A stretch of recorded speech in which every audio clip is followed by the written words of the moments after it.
À l'invitation du gouvernement d'ailleurs, nous nous sommes rendus compte qu'il fallait apporter une contribution à la réflexion du gouvernement. Et au sein de la Confédération nationale des employeurs du Bénin, les acteurs les plus touchés étant les hôteliers et les opérateurs touristiques, eh bien, au sein de la FOPAT, cette fédération d'organisations patronales de l'hôtellerie et du tourisme,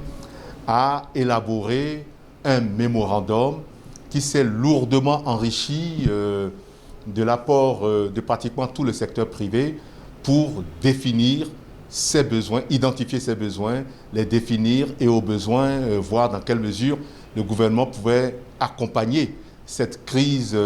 j'allais dire, à la fois sanitaire, qui est devenue économique, et pour ne pas arriver à une crise sociale, eh bien, a fait des propositions très concrètes. Et vous me voyez particulièrement enthousiaste, heureux, pour manifester tout mon satisfecit des conclusions issues donc du Conseil des ministres d'hier. Nous avons particulièrement apprécié qu'il y ait un fort apport aux entreprises parce que nous savons que les PME sont à la fois contributrices